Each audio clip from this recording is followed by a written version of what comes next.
सभी मेरे साथियों को राजरत्न अम्बेडकर की ओर से फिर से एक बार जय भीम नमो बुद्धाय। द बुद्धाइज धम्मा के चौथे भाग में आप सभी लोगों का स्वागत है। आज एक ही दिन में हम 2 एपिसोड्स कर रहे हैं। इसकी वजह यह है कि द बुद्धाइज धम्मा इतने विस्तार पूर्वक बाबा साहब अम्बेडकर जी ने लिखा हुआ है कि एक दिन में अगर एक एपिसोड हम करते बैठे तो 100 दिन से भी अधिक समय बुद्धाइज धम्मा को सीखने में या बुद्धाइज धम्मा को जानने में लग जाएगा। और इसलिए मैंने सोचा कि एक दिन में 2 एपिसोड्स, ताकि ज़्यादा से ज़्यादा जानकारी द बुद्धाइज धम्मा को सीधे सादे और सरल तरीके के माध्यम से आप लोगों तक पहुंचाया जाए। आज सुबह के एपिसोड में हमने सिद्धार्थ के जन्म के बारे में हमने देखा और बहुत सारे कमेंट्स मुझे आई असीत के भविष्यवाणी को लेकर कि क्या भविष्यवाणी के ऊपर हमको विश्वास करना चाहिए, क्या भविष्य बताया जा सकता था तो माया का भविष्य क्यों नहीं बताया गया। तो मैं आप लोगों को बताना चाहता हूं कि जिस तरह से द बुद्धाइज धम्मा में लिखा हुआ है मैं सिर्फ प्रेजेंट आप लोगों को कर रहा हूं। बाबा साहब अम्बेडकर जब ये बुद्धाइज धम्मा लिखने के लिए बैठे थे तब भी बाबा साहब को ये परेशानी हुई थी, क्योंकि त्रिपिटक पूरी तरह से इस ब्राह्मणवाद से घिरा हुआ था और ये सारे कर्मकांड और ये सारा उस त्रिपिटक में भरा दिया गया था। तो बाबा साहब अम्बेडकर जी ने भी केवल जो त्रिपिटक है उसमें से ये सारी जानकारी हमारे सामने लेकर आए।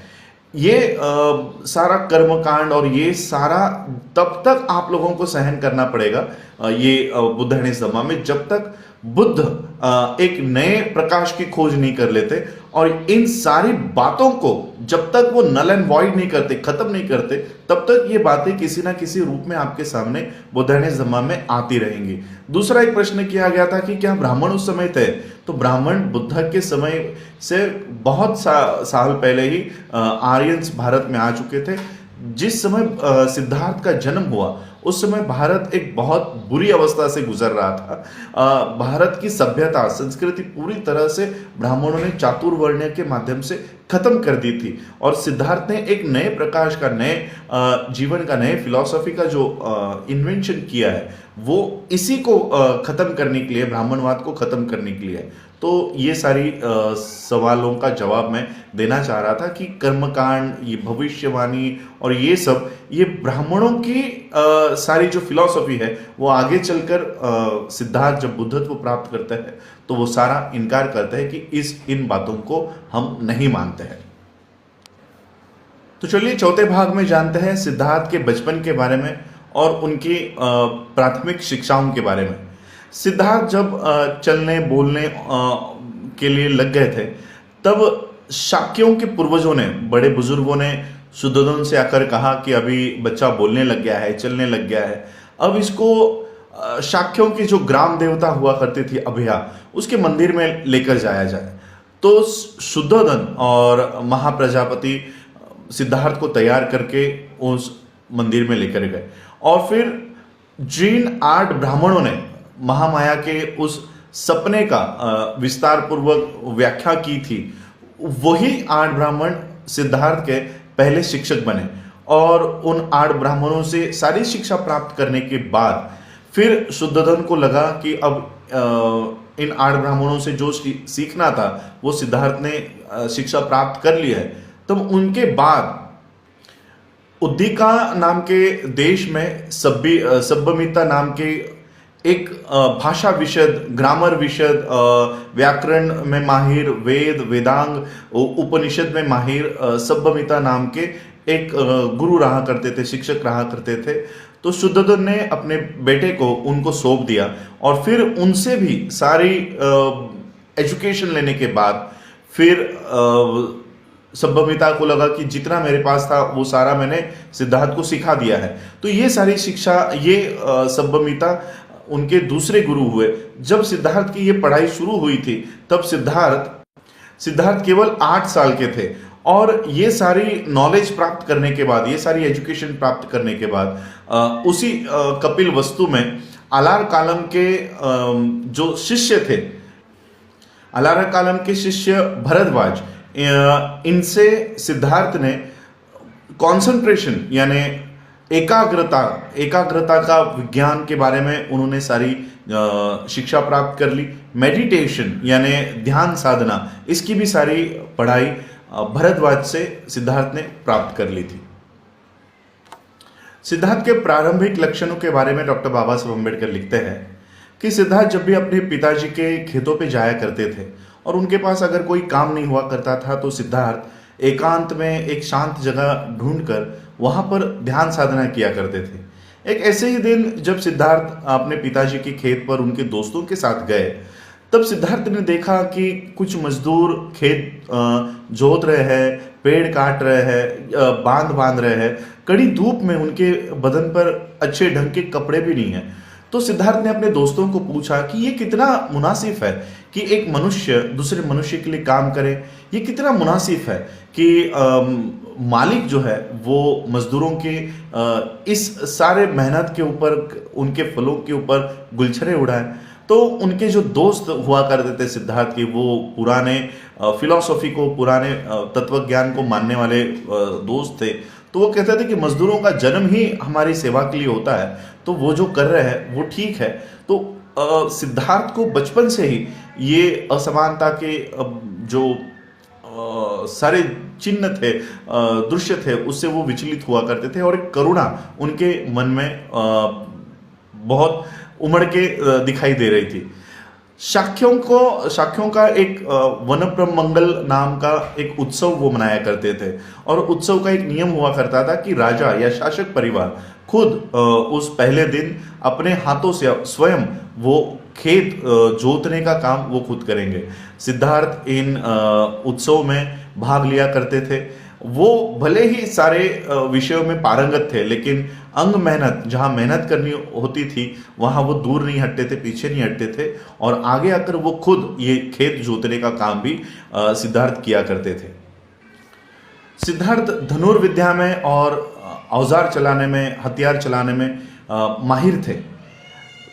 सिद्धार्थ हमेशा जब उनके दोस्त उनको शिकार करने के लिए बुलाया करते थे, आमंत्रण दिया करते थे, तो सिद्धार्थ मना करते थे। तो उनके दोस्त उनको चिढ़ाने के लिए कहा करते थे कि शायद तुम शेर से डरते हो।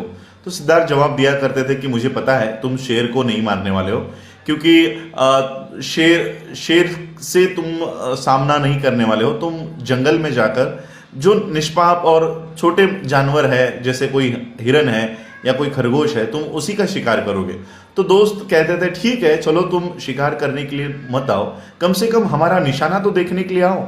तो सिद्धार्थ कहते थे कि मैं निर्दोष प्राणियों का वध होते हुए देखना भी ये पसंद नहीं करता। इस तरह का जवाब जब वो देते थे तो उनकी माँ महाप्रजापति, इनको दुख होता था। वो अपने बेटे को बुलाती थी और कहती थी कि लड़ना तुम्हारा धर्म है, तुम एक क्षत्रिय हो और जो भूमि है, जंगल की जो भूमि है, वो युद्ध भूमि के पहले की ये भूमि है और वो वहां पर तुम अगर प्रैक्टिस करते हो, निशाना किस तरह से लगाना है ये वहीं से सीखा जाता है और तुम वहां पर अगर जाने से मना करते हो तो तुम इसमें पारंगत कैसे हो सकोगे।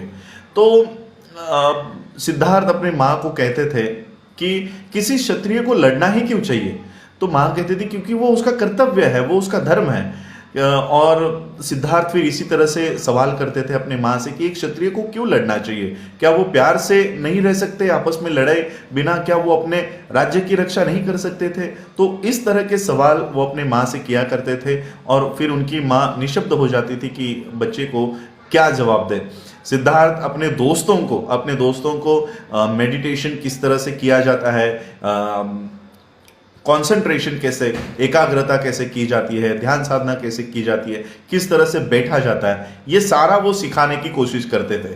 वो उनके दोस्त पहले तो हंसी मजाक में उड़ा देते, लेकिन जो दोस्त उनके साथ ये आसन करने के लिए बैठ जाते, ध्यान साधना करने के लिए बैठ जाते, कंसंट्रेशन के लिए जब सिद्धार्थ उनको कहा करते थे, जैसे ये दोस्त आंख बंद कर लेते तो उनके सामने हिरन आ जाता, स्वीट्स जो मिठाई है वो आ जाती, तो वो कंसंट्रेशन नहीं कर पाते थे। सिद्धार्थ बचपन से ही बहुत कारुणिक थे। एक बार जब सिद्धार्थ अपने पिताजी के खेत पर गए तो ऐसे ही एक शांत जगह पर वो बैठे हुए थे। जैसे ही वो बैठे हुए थे तो उनके बगल में एक पक्षी आकर गिरा। एक पक्षी आकर गिरा, उन्होंने देखा वो पक्षी बाण उसके शरीर से आर पार हो गया है। तो सिद्धार्थ ने वो उस पक्षी को उठाया, वो बाण उसके शरीर से निकाला, उस पक्षी को पानी पिलाया और अपने बदन की गर्मी उसको दी और वो पक्षी थोड़ी देर में ठीक हो गया। और जब ये पक्षी ठीक हो गया तब उनके फुफेरे भाई जो थे, चचेरे भाई देवदत्त, वो वहां पर आए और उन्होंने पूछा कि मैंने एक पक्षी यहां पर मार गिराया था, वो उड़ते उड़ते यही आया है, क्या तुमने उसको देखा? तो सिद्धार्थ ने कहा मैंने देखा है। तो देवदत्त ने कहा कि वो पक्षी मेरा है, क्योंकि नियमों के अनुसार जो पक्षी को मारता है वो पक्षी उसका है। सिद्धार्थ ने कहा नहीं, मैं इस नियम को मानने के लिए तैयार नहीं हूं कि जो मारता है वो उसका स्वामी नहीं होता, जो बचाता है वो उसका स्वामी होता है। इन दोनों में झगड़ा शुरू हो गया और ये झगड़ा इतना बढ़ गया कि मध्यस्थों को इसमें लाना पड़ा और फिर ये दोनों की बहस इतनी छिड़ गई।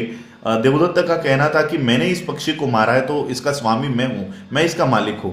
और फिर सिद्धार्थ ने कहा कि भला ऐसा कैसे हो सकता है, जो मारने वाला है वो किसी का मालिक कैसे हो सकता है, वो स्वामी कैसे हो सकता है, बचाने वाला ही वो स्वामी हो सकता है। और फिर न्यायालय ने सिद्धार्थ के पक्ष में ये निर्णय दिया और उस दिन से देवदत्त यानी सिद्धार्थ के चचेरे भाई ये हमेशा के लिए सिद्धार्थ के दुश्मन बन गए। लेकिन सिद्धार्थ इतने कारुणिक थे कि अपने भाई की मैत्री पाने के लिए वो किसी निर्दोष की हत्या नहीं करवाना चाहते थे।